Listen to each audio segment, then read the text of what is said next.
me 1 second.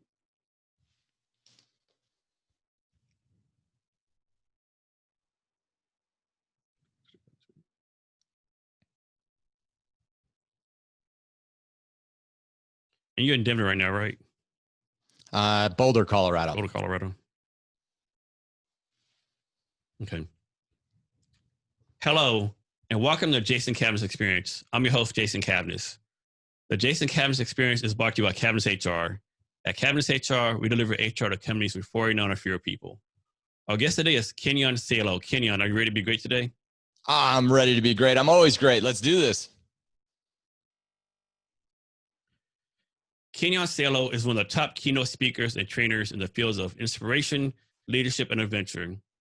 One of only 5 members on the Denver Broncos Thunderstorm Skydive team, he is seen each week during game season flying into the Denver Broncos Stadium at 60 plus miles per hour, ending with a soft toe tip landing on the 10-yard line. He brings to the stage over 20 years of successful audience engagement through humor, awe-inspiring moments, prolific storytelling, and interesting content. His mission is to give your event the next generation of keynote presentation experiences. Kenyon, thank you for being here today. I really appreciate it. I'm super stoked to be here. I appreciate being on the show. Thanks for having me, Jason.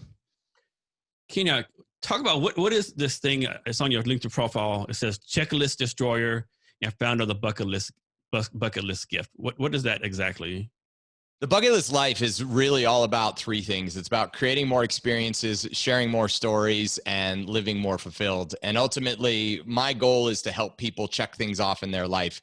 And yeah, that can be the proverbial bucket list and those types of things, but it's really about living a truly fulfilled life by following those 3 simple steps.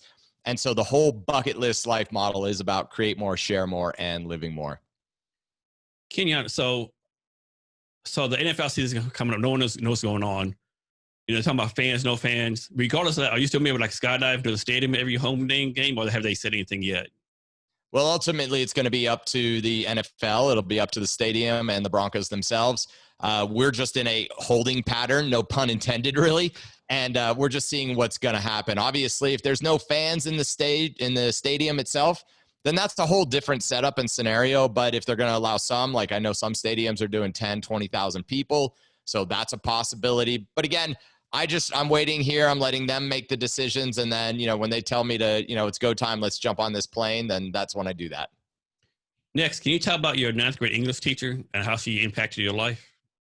Yeah, she's amazing. And so what happened there is that she really changed my life. And I didn't know it at the time, but we did a whole semester on the fact that we were going to go through public speaking. And she helped all the kids understand what it's like to give a good public speech. And she taught us about even the littlest things about ums and ahs and body language and everything you do to present. And over the course of an entire semester, we learned a lot of the basic skills that a lot of people don't even know today, or they're just learning about. And so I'm so grateful for her, because fast forward all the way to where I am now in life, those things are still applicable when I'm on stage now. And it's really quite amazing. And I actually reached out to her about a year ago, and I called her and I said, look, do you remember 9th grade English class? You remember this kid, Kenyon? Well, that's me. And I just remember the thing that we went through, and you helped us. And she said, yes. And I was like, hey, so thanks so much. And I gave her a big shout out and thank you, because she really, really changed my life. And because of her, she's impacted a lot of lives, hundreds of thousands of people, because she helped me become the best public speaker I could be. I think that's a great lesson, because a lot of people, when they talk about leadership, they think, if I'm a leader, I'm going to impact the person like next to me, right? The true leadership is like the person you impact that's after that person, right? Because your English teacher impacted you, then you impact all these other people. So in true sense, the English teacher impacted all the people impacted, right? That's right. It's a domino, but she was the catalyst. She was the one that pushes the first domino. So none of those dominoes fall over unless she was there to actually make that happen. And so it's really quite amazing what she's done. And one thing I didn't realize when I started the podcast a couple years ago, like I had no idea how many times like I said other people say until you listen to the recording, right? You're like, man, that's right? And you don't know it until you actually like pay attention, right? And that's it. And she even taught us a lot of things. If you've seen Whose Line Is It Anyway, the improv comedy that they had on TV on one of the major networks. And really what it was about is also understanding improv. And so I still use that to this day. And I do train other speakers in and around that, understanding the ability to improv. And what is it in that regard? Well, it is comedy, but not necessarily, because it can also be like, hey, here's a topic, like maybe somebody asks you a question and you have to have the ability to fill a certain amount of time and do it well with information that's valuable to the listener so that they can come away with it, but also being concise at the same time and not messing up the delivery with ums and ahs and things like that, that can really turn the listener off. Yes, I know one thing, back when I was in school, I don't think they did a good enough job of emphasizing the point of getting in front of people and speaking, right? Because I tell everyone now, get in front of people and talk, right? Convince them to do what you want to do, right? And back when I was in school, I don't think they did a good enough job of doing that, right? Do you think that schools are doing a better job of influencing kids, like, hey, get up in front of people and talk and practice public speaking? Here's where I think the schools are making the mistake. And I even pass this information on to my high school kids. I have 2 high school kids. And what it comes down to is what they're teaching in school is like, hey, you're going to do a presentation. You need to memorize the presentation. You have 4 minutes to present whatever you're presenting in front of the class, in front of the judges. And that's how they teach these kids. And that transfers over to TED Talks too, because they do the same thing in TED Talks and TEDx, which is like you have 18 minutes. And so they teach these speakers through the process because they have to go through these levels before they're actually on stage for the filmed event that's the live event.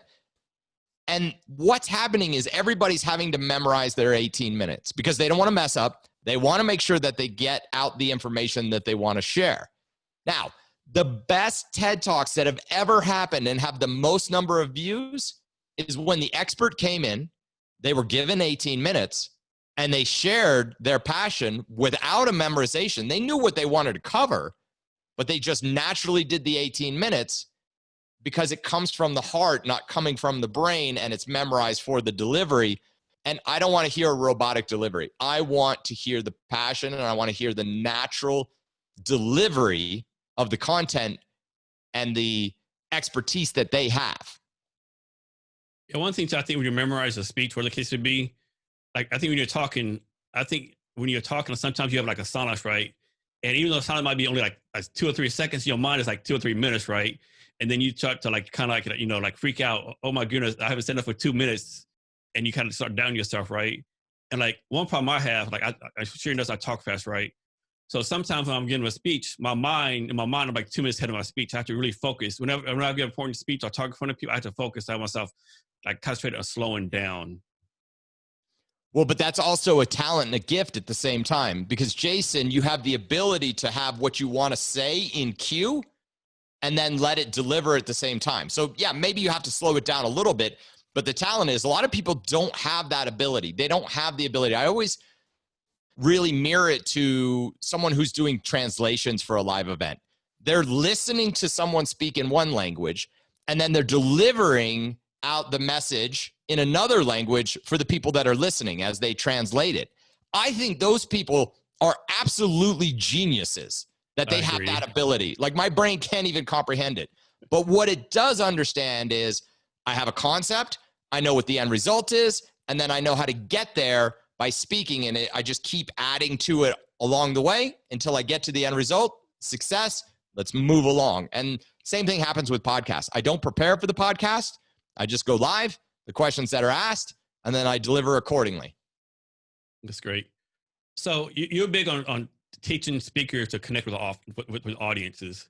So is it different ways to connect? Like, do you teach that based on the extrovert, introvert, the size of the crowd, the type of crowd? Like, for example, does an extrovert talking to 100 people who are like car salesmen connect with the audience differently from someone who's an introvert talking to 5,000 people who are like, I don't know, insurance salesmen? Or is the process the same regardless?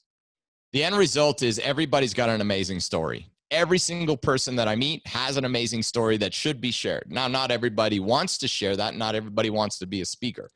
But for those that want to be speakers, for those that want to inspire audiences, for those that are people that are saying, I have a message that needs to get out there. It doesn't matter the size of the audience. It doesn't matter who the person is or whether they're introvert or extrovert. What matters is that they understand the process of how the speaking business works. Because if we want to impact lives, you need to have 3 things that are in place. The first is making sure that you have your messaging down. The second is making sure that your stagecraft or delivery is phenomenal. And then the third is understanding the business of speaking. When speakers understand those 3 things and they do them well, audiences of all demographics, sizes, and cultures will get it, and it'll be amazing. And second, they'll be able to get referrals. They'll build their own business, but ultimately they'll be helping people because they'll be impacting them along the way because they understand how to do it. And so, yes, there is an art to it, just like anything, like being a great comedian, an actor on stage for Broadway, whatever it is. But once you learn those things, then you know how to adjust accordingly. And sometimes you have to adjust in real time. And once you understand how to do that, then the audience walks away going, wow, that's exactly what I needed today. So let's say there's someone out there, they want to become a professional speaker. Like, what's the general rule? Like, should you speak for free 5 times and build up an audience and start asking for money? Should you ask for money right away? Like, is there a general rule for that, or just play it by ear and each case is different? Well, we all need to practice our craft. When I went in, I wanted to learn comedy so that I could help in my speaking business. So I had to do amateur night at Denver Comedy Works on a regular basis. I wasn't getting paid. 2-minute sets, had to figure it, study it out, practice, try again, fail, practice, try again. And then eventually that was transferred on stage. That is the same thing that has to happen for someone who wants to be a speaker. If you want to live your best life and be a speaker and share your message and inspire others, you have to be willing to practice. And whether that's on telephone calls, practicing on Zoom calls, practicing in front of small audiences, maybe where you work, if you can train some stuff where you work, it's always about practicing all the time so you can up your game. Now, the very first event sure, I did lots and lots of free stuff over time. And a lot of it was training calls back in the day when Zoom wasn't a thing and you would train large groups of people over telecalls. That's what I did. And I did over 400 phone calls totally for free over the course of 4 years. So just hundreds and hundreds and hundreds of hours just doing those free calls and practicing being able to speak over a medium that would deliver my voice. Now, once I got my first main speaking engagement, it was only $500. But at the same time, I was like, wow, $500, this is phenomenal. But I realized in the speaking industry that that's the low end. 1,000, 1,500, 2,500, that's the lower end. 5,000 is average, 7,500. I now make over 5 figures per engagement. And that's not to impress anybody, but to impress upon people that once you have the skill set there, people will pay top dollar for you to inspire their audiences. And so everybody's winning. The audiences are walking away. And of course, you're walking away. And I always say that my bank account represents the number of people that I've helped. And so that's what's absolutely key there. Okay. So my camera went off for a minute. Let me switch to the other thing. No worries. Yeah. Sorry.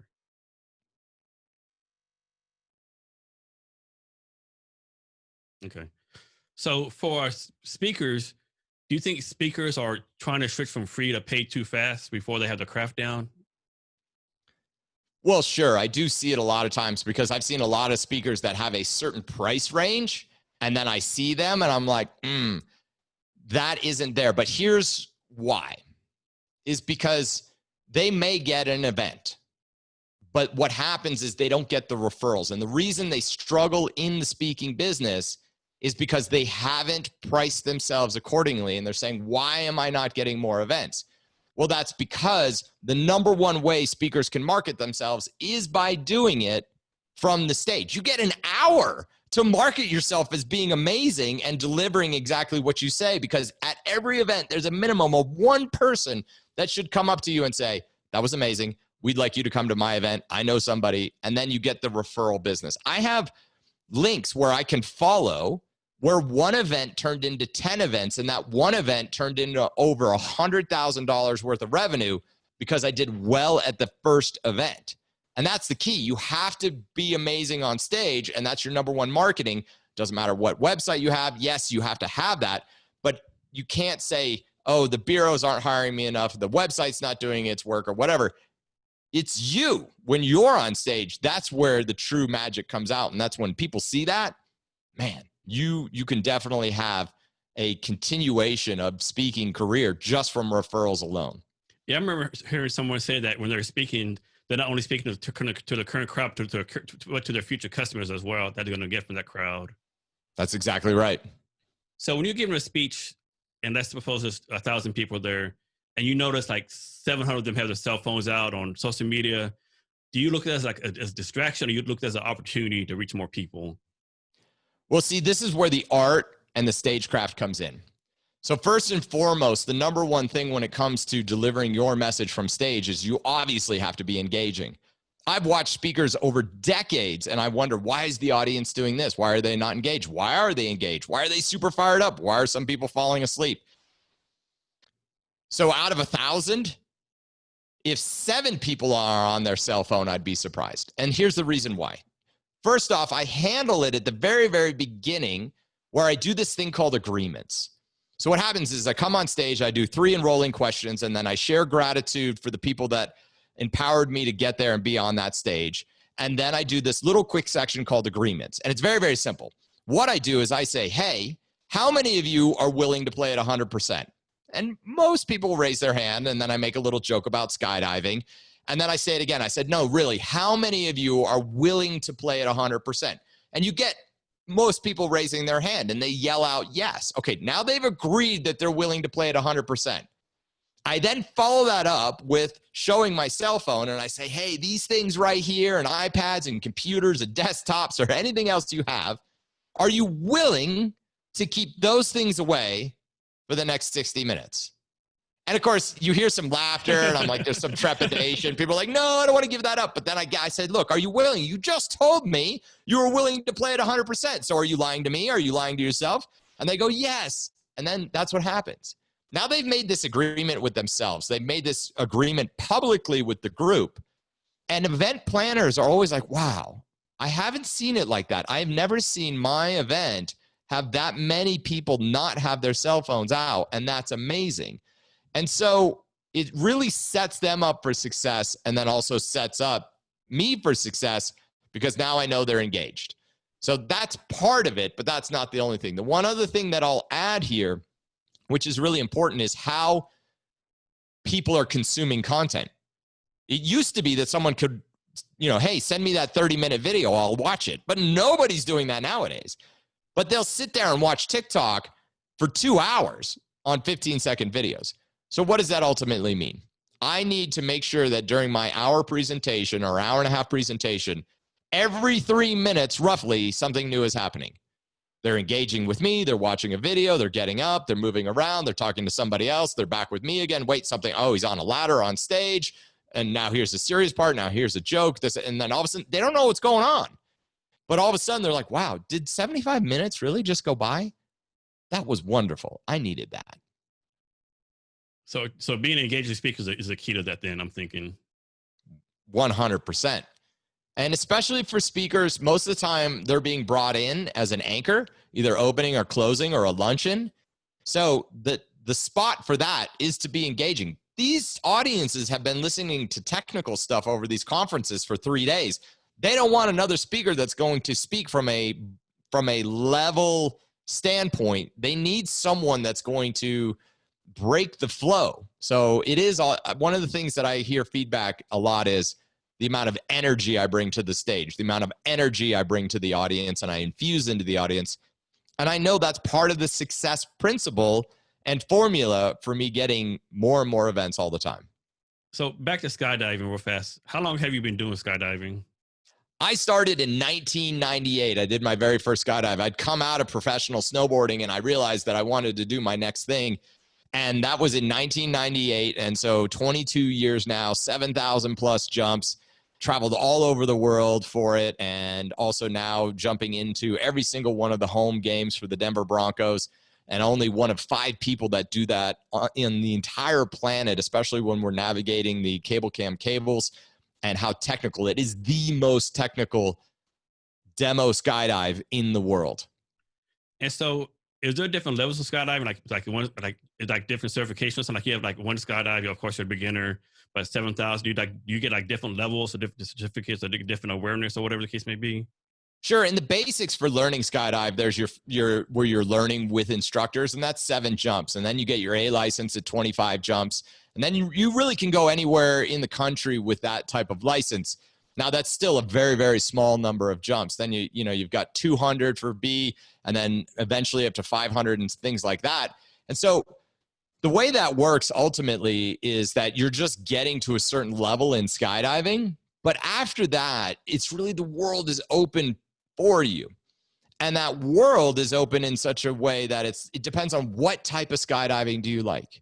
Do you want to fly on your belly? Do you want to fly on your head? Do you want to fly at an angle? Do you want to fly wingsuits? Do you want to just fly canopies? Do you want to work on accuracy? Do you want to be a demonstration skydiver? There's so many different types of skydiving out there. People find their home. And ultimately, part of that home is not just what they're doing in the air, but the people that they're hanging out with. Because you might go to the skydive drop zone and do 10 jumps in a day, and that's a total of a minute per jump if you're regular jumping, or 2 minutes if you're wingsuiting. So really, you're only practicing the actual sport itself for 15, 20 minutes a day, but it's the people you're spending the time with, the community, the friends, the people that become family. That's really what's important here. I have to imagine the skydiving community is pretty small, right?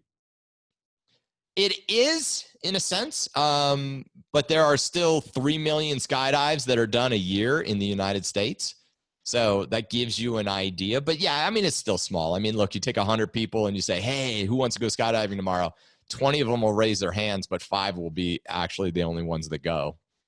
Now, can you skydive in any type of weather? Like, can you skydive in the snow and rain, or is it only like a warm weather sport, so to speak? Well, there are FAA regulations. You're not allowed to jump through clouds. So you always have to have a visual of the ground in terms of where you're landing. So you're not allowed to jump through clouds. And there's regulations about how far under the clouds and distances from clouds. So the answer is no, and it hurts. You don't want to skydive when and sometimes in Colorado, we jump out, we're below the clouds, but there's still some precipitation at the top couple thousand feet. And whether it's water or ice crystals and things like that. And it hurts. So I choose not to whenever possible. And skydiving, I have to assume that most people think, skydiving is dangerous, you can die. I have to presume that the safety levels and records are like top notch, right? Like very high. Well, sure. I mean, over all the years, the decades from the 1950s, 60s, all the way till now, there's been a lot of trial and error. And unfortunately, long time ago, error usually meant death. Nowadays, what happens is, look, the gear has figured itself out. They've figured out how to do gear in such a way that the gear is pretty solid. And even that's why you have a backup parachute in skydiving. And I recently I had to get rid of my main parachute and deploy my reserve, and it worked out great, and had to land it on the ground, went back up and, did another skydive the next day. So it's pretty simple. But so 3 million skydives in the US, somewhere between 10 to 15 fatalities a year on average, which is pretty minimal. And a lot of times it's jumper error. So they either made a turn too low to the ground or something else happened. And so a lot of times it just comes down to jumper error. And again, that happens in life. It's unfortunate, but our sport does very, very well in terms of safety. So let's say someone is going to go to do this for the first time. Do skydiving companies have some kind of vetting process where they say, okay, this guy, he looks like he's drunk or high, or something wrong with him, or is there any kind of vetting process to that where you deny your customers? There's an enormous amount of waivers that have to be signed. And of course, if anybody ever saw those types of things, then we would not allow somebody to exit the aircraft. And you know what? We rarely see it because people are doing their very best to show up and experience the skydive. Yeah, I'm thinking that's an example, a bunch of people, they're drunk. I dare to skydive. Okay, let's skydive right now, right? Worst case scenario, right? Well, fortunately, that skydiving isn't done at night in terms of for the general public. Yeah. And that's probably the time where most people are drinking in that regard. And additionally, here's what usually happens.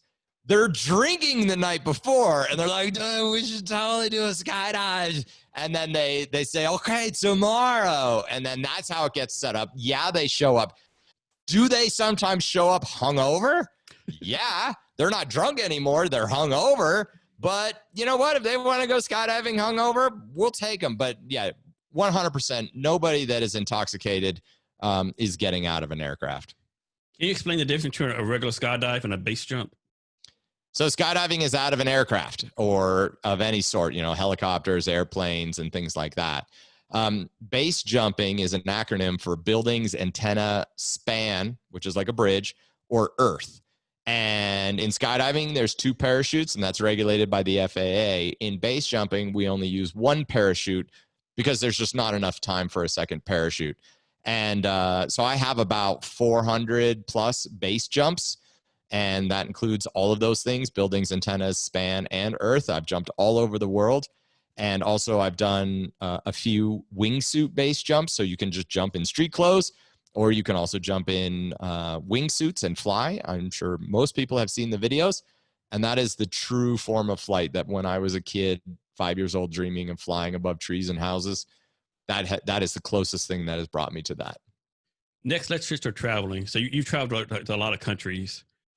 What intrigues you about a country to travel to? Like what about a country like piques your interest for you to pick that country, go there? The people. I mean, yes, every country has its experiences. And I often think how interesting it is how someone will they won't post anything in their own town, but they'll go to another country and they'll be like, I went down this street and this is where they make bread. And and I met these people and they were the coolest people ever. I'm like, well, that's also in your town because people are traveling to your town and doing the same thing. They're saying, look, I went to, they come to Boulder, Colorado. They're like, I went to Boulder, Colorado. I ate in this outdoor cafe and it was so beautiful. And the mountains were there and that's their thing. So yes, the experiences are first and foremost. Whenever I go to another country, I say, well, what are the experiences that people do when they go there? And then I say, what are the experiences that the locals do that most travelers don't do? And so I want to find those things. And then ultimately, it is about the people themselves. Like if I meet someone, have a wonderful conversation, and really understand the culture and some of the things that they love and some of the things that they're challenged with. And are they the same or different than how I'm living my life? And so there's so many different things. And if I transfer that back to the bucket list life, first, it's about the experiences. What are the experiences I can have? Second, what is it about the stories? What are the stories that I can hear from the people that live there or the people that are traveling there? And third, how can I help someone and have that type of scenario? How can I be able to give of myself in that country? And it shows up in different ways. So do you have a certain number goal of like a certain number of countries you want to visit, like 100, 125? You just travel when you can and the number doesn't really matter to you? Well, I'm on my way. I'm approaching 40 right now. And so I'm just kind of letting it unfold. Sometimes it's because I get hired for a speaking engagement. Last year, I got a call and they're like, hey, can you come to Malta? And I'm like, okay, Malta, where's Malta? Oh yeah, that's right. Malta's off the coast of Italy. And then, looked up like, wow, look at all this. I had no idea, So there's that scenario, but then there's also the plans like, hey, I really want to make sure I make it to this country next, or if skydiving or base jumping brings me there. Usually when I end up in a country, it's because skydiving, base jumping, or speaking brought me there. Next, what's a country you went to where most people are like, I would never travel there, or that's a crazy place to go to, or a country like no one's even heard of? So there's a lot of possibilities. I mean, you take a look at South Africa. And South Africa itself, when I've traveled through Cape Town and Durban, that's a scenario where there's first world country, and then you can drive down a hill and you're in third world country, and then you drive back up the other side of the hill and you're in first world country again. So that is one scenario where some people may not travel to that scenario, to those types of countries, because they feel unsafe. And I get it. That's their call. Generally, I, understand what type of risks I'm taking. And at the same time, I can also see that it's actually not as unsafe. It's not as crazy as people say. And you just have to respect maybe time. Maybe don't be in that scenario at 3 a.m, but driving through in the midday. Okay, you're going to be good to go. But also take a country like Japan. So a lot of people go to the main island, but I had an opportunity to go to the northern island. And the northern island is a completely different world than, say, Tokyo. And so, yes, in downtown Tokyo and Akihabara in the electronics district, it is all that hustle and bustle. Ended up on the northern island, and it's 3 feet of snow every single night in the wintertime, and it's quiet. And I was in a hostel, and There was soup every evening, and you got to know the locals and the family sharing this big house with people. And it's a different way of life. And so a lot of people don't think about the untraveled path as often. And you think about, there's plenty of places in the United States that you don't want to be at 3 a.m. either, right? That's true too. So let's go to CEOs. Talk about the importance of CEOs being able to be comfortable and confident speaking in front of people. So ultimately, especially for CEOs, because they're leaders, and leaders are also attached to data. I think really what it comes down to CEOs and anybody that's going to deliver from the stage in general is letting go of the data. You know what you know, and that's important. Additionally, letting go of being perfect, because everybody gets off stage and they're like, oh, I forgot to say that one thing, or this didn't work out as planned. And they're so stressed about making it perfect that the general presentation doesn't come off well. And so what do they do to make sure that they try and make it perfect? They either have their notes and they're standing at a podium. I want to take a sledgehammer to every single podium I see. So they stand behind this podium, they have it there, or they use it as a crutch. They put all their bullet points up on a slide, and then they're reading verbatim from the slide. Or they say, I know you can't read this because there's so many things on this slide, but this is kind of what it says. And okay, we'll just go to the next slide. And it's just like death by PowerPoint. So letting go of the data and really simplifying, and it's a thing that I call punting. Punt what you need to get rid of and keep it simple and just say, look, my main goal with today is sharing these 3 things. And if those 3 things come across, you've won. Yeah, because I'm raising money for my startup now, so I'm doing a lot of pitch competitions, and so many founder CEOs like get bogged down in the details. My product does 1, 2, 3, 4, 5, 6, 7, 8, and you're like, stop the manage, right? That's right. So someone thinks they're not a great speaker. How can they become a great speaker? Just practice the craft, do it over and over again. Any hits on that? I mean, everybody in life that was ever good at something wasn't born good at it. There is natural ability. Yes, I can't sing, I can't dance, and I'm horrendous at art and drawing and things like that. But the gift I was given was the ability to communicate. But I still had to practice. So I take the passion that I have and knew that I could communicate, but then understanding about those 3 things, messaging. I mean, it took me 2 decades to figure out what my message was. I knew back in the early 90s, I wanted to be like Tony Robbins. I knew it then, but it took until the it was like 2014, 15, when my message started to flush itself out. And I was like, okay, now I can present on this. But just because I didn't have my message didn't mean that I couldn't be practicing my craft along the way. Talking with friends, coming up with cool stories, sharing stories all the time, communicating with people. Yeah, that's part of the process. So practice is the key. Yeah, I think a lot of people have this misperception that, a great speaker just gets up and starts talking, right? I mean, I could be wrong. I may remember this wrong, but I remember hearing somewhere where Steve Jobs, his speeches, he would actually rehearse. He would make people come and watch him, all times of the night.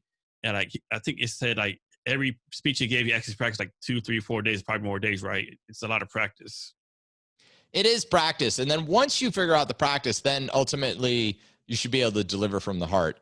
Like even for me, when I show up on stage, I have my framework, but no 2 keynotes are exactly the same. It's like a fingerprint, still a fingerprint, but no 2 keynotes are exactly the same. The people that are like, hey, I know that I get to, when I show this slide, I have 7 minutes and 38 seconds left. I'm like, how do you know that?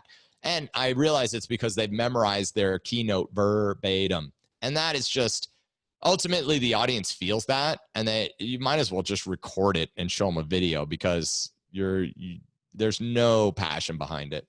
Yeah. One thing I should beat myself up on, and I'm better now. I would give a speech or whatever the case would be. I'd always forget something, right? And afterwards, man, I forgot to say this. But now I'm like, okay, I forgot it, must not be important at the time, right? Just go with the flow. Well, and that's it. I mean, at the end of the day, if the audience is moved by you and they have their aha moment, doesn't matter. Doesn't matter what you forgot. So you as a speaker, I'm a big believer that every customer is not a good customer. How do you vet potential clients and decide to tell them no?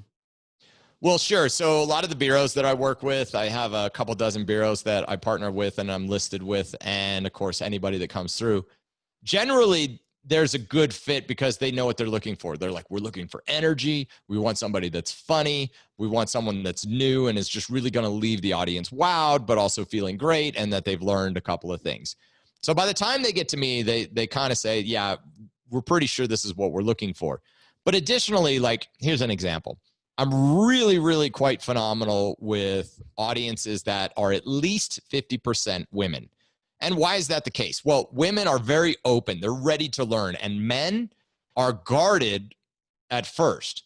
So if there's at least 50% women, the women will be open right away. They'll be engaged. They'll be there, and the men will follow. But if it's an audience that's entirely men, like 90, 99%, it takes me longer to get them to open up. They do eventually, but that first 15, 20 minutes is more of a challenge. Feel like you're pulling them along because they're like, hey, what's this guy about? What's this? Maybe, and there's a little bit of like alpha male going on scenario. Also, if the audience is super data oriented. And what do I mean by that? Take a room full of engineers, take a room full of attorneys. They're all very cognitive, super intelligent. And so, for example, they read, oh, here's a presentation about the bucket list life. What do I hear afterwards? I thought you were going to give me the 10 steps to building and checking off a bucket list, because that's how they are. They're cognitive. They're linear. And I'm like, no, that is not what this is about. This is about living your best life. So that's where when someone comes to me and says, this is the type of audience, I say, well, what's your desire? Because these are the things that potentially could be issues with your audience, and I might not be the best speaker for you. Is there something out there like great speakers, like, like a college had a rate you professor? There's something where people, they see you're speaking and they like rate you or something like that? Or how does that work? Is it like a Yelp for speakers or anything like that? There's not that I know of a Yelp for speakers. Ultimately, it's about referrals. There is scenarios where like espeakers.com is a listing place where you can list yourself. Ultimately, it's about the testimonials. In the speaking industry, testimonials are the number one thing you can get and use to accelerate your speaking career. And so I've learned little tricks and tips on ways to get the testimonials, because they're not the easiest to get your hands on. And so me and the team have figured out ways to be able to do that. And it's something that I train to speakers that work with me. And so testimonials are super, super important along the way, for sure. And I think I saw on your website, I might be wrong, but you have like a speaker training program also? Yeah, so I took a good look, just like I looked at the speaker industry when I jumped into it in 2015. I said, okay, what are people doing? What are they not staying up to speed with in the industry? And how can I come in and infuse a different way, but also understand what to stay on track with that has been working in the speaker industry? And that has been very successful. As I mentioned, went from $500 to 5-figure engagements in 1 year, because I understood, hey, I'm going to do things slightly differently. Just think about like how Tesla has done things differently in the auto industry, and they've been quite successful. Same thing we wanted to do with the speaker training side of things, which is number one reason is I'm doing this because if I help someone who's got a great message deliver that message well and then reach more audiences, just like you said in the very beginning, how the teacher was the catalyst, hopefully I can be the catalyst for other speakers and they can reach more audiences and we can impact the world together. So me and the team decided we were going to do speaker training on such a level that we would figure out what worked for us. How can we teach that? Have an amazing price point that's better than what I've seen in the industry, and give people lifetime access, because this is a lifetime career. It's an infinite game. You never become the best speaker. You're only the best speaker that you are today, and you're always improving every single day. So we wanted to make sure that there was lifetime access and always lifetime value. That meant that more value was being added all the time. So as I learn in the industry, I make sure I pass that on to all of the people that I work with. Can you talk about how you utilize social media and what platforms you use? So yeah, Facebook is one of those things, been around a long time, and that built my brand, along with Instagram, which is smaller. But I just got done with a team call and we were going over TikTok, and TikTok is our next power play. And the reason is that over the course of a month, I'm averaging about 75,000 new followers a month. So I came into TikTok last November. My daughter was like, no, Dad, you can't be on TikTok. And I was like, oh, wait, it's not for you. And I was like, and she's like, no. And I did it. And then all of a sudden, like 4 months later, I got my kids coming home going, hey, my friends are coming up to me going, I saw your dad's TikTok. It was great. And it's amazing. Like, your dad's TikTok famous. Now look, I don't know if that's the case, but as I'm approaching 750,000 followers on TikTok, now I realize the value, and the team is looking at that and is saying, okay, what is the ability to be able to leverage this to build the brand around the bucket list life, around how I live my life, my speaking, my training, all of those things, to inspire more people and impact more lives. And so we know that this is definitely a growth strategy. And so we're putting a lot of energy into that right now. Is there a difference between either speaking or preparing to speak, either in person or virtually? Whew. That is one thing that we are making sure that we pivot as quickly as possible. Look, the world got shut down in March. I had a lot of events get pushed to next year. So I didn't lose revenue. It just got pushed. So it's delayed revenue. But at the same time, I had some events say, okay, we're going to go virtual. And then, of course, I have other events saying, hey, this year we're just going to do virtual. Will you be our speaker? And there is a difference. Look, the message is the same. The business is slightly different because you have to actually position yourself as a successful virtual speaker. And it's not as easy as just pushing Zoom and sitting down. There's like, the team and I laugh about it. Like, I'm not just a speaker anymore. It's like production, you got lighting and you got cameras and having to integrate all that stuff. So it's a challenge, but also how to deliver virtually. And one of the key things is you actually have to up your energy by at least a third so that it transfers correctly, because they can't feel your energy from the stage. So you have to engage your audience. You have to be able to transfer that energy through the virtual medium. So next, talk about the pros and cons of being a professional speaker. Pros, impacting lives. That's the number one thing. Seeing cities, seeing new locations, being able to hear people's stories, connect, knowing that you're making a difference in the world. And the pay, again, but it's just a representation. You'll get paid more by the number of people you're helping. Cons, okay, back at the airport again, traveling again, sometimes long rides, hotel after hotel after hotel, new location. Sometimes it's hard. Like, I like to eat well whenever possible. Sometimes it's hard to find good food in some of the locations. And other times it's like, wow, look, this is great food everywhere. Navigating that type of thing. Also knowing that for a lot of people, that challenge of knowing or actually not knowing when their next paycheck is coming, that can be terrifying for a lot of people. They say, look, I expect to make this amount this year. Well, what if you don't? What if a pandemic comes through? Those types of things. And I heard a statistic that said that 50% of all people that said that they are speakers, they list themselves as speakers on LinkedIn and things like that, or were getting any revenue, will be wiped off the map after this pandemic. So that's pretty tremendous. I know that the team and I will come out of this stronger than we went in. And that's because we're focusing on all the things we can control right now, working on the business, working on the messaging side, working on the stagecraft side.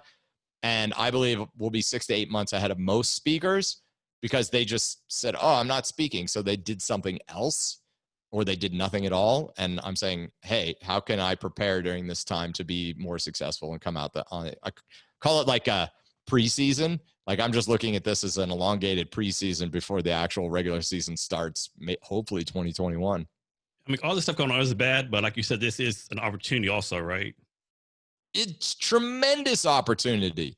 Like, it's a way to absolutely up your game in all areas.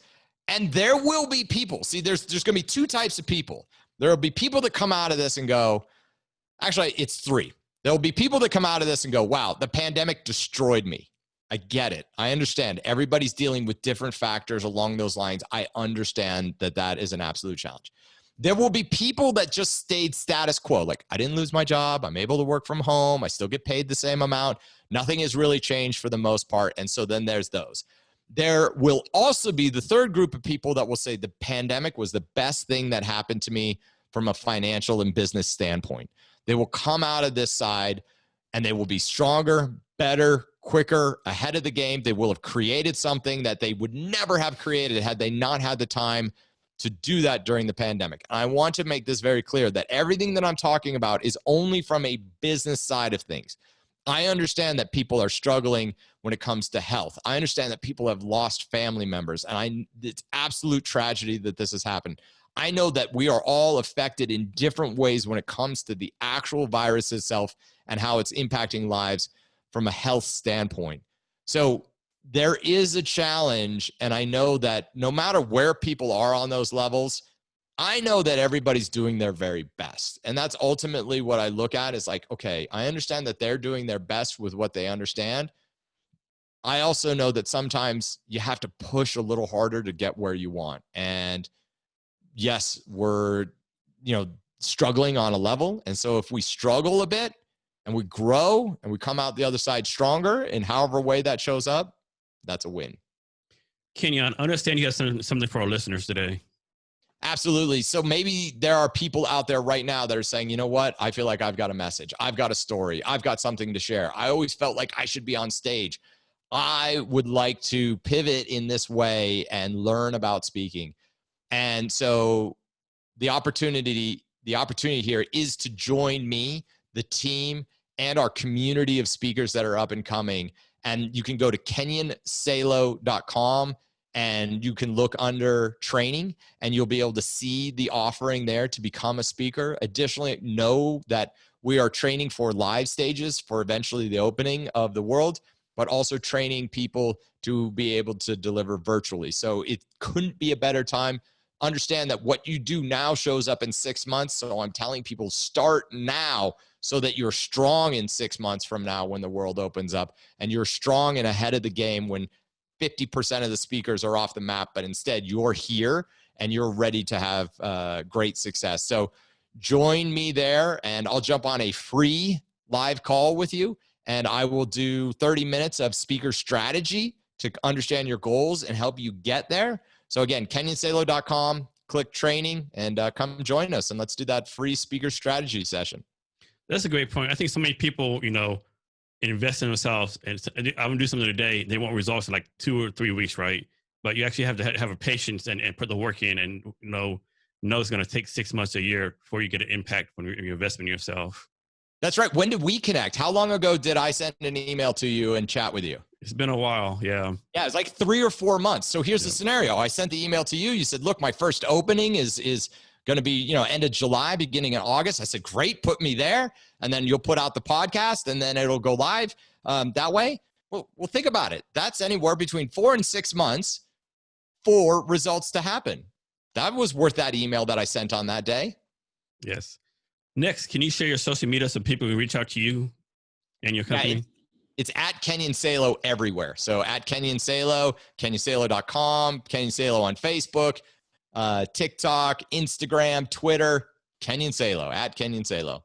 And for a listener who have the link to his gift and his social media on the blog, on the show notes, and the show notes are at www.cavnessblog.com, and be sure to share this episode. Kenyon, how many people are on your team? We have a very, very small team. We have me and my director of content, Kyler Knutson, and my brand manager, Alex Kazai. And that's all we need because we're able to outsource everything by using tools and software tools on the internet and the web. And we do hire through Upwork when we need some written content or other smaller things along those ways. But we like to keep it small, and it absolutely works. So Kenyon, we're coming to the end of our talk. Can you give us any wisdom or advice on anything you want to talk about?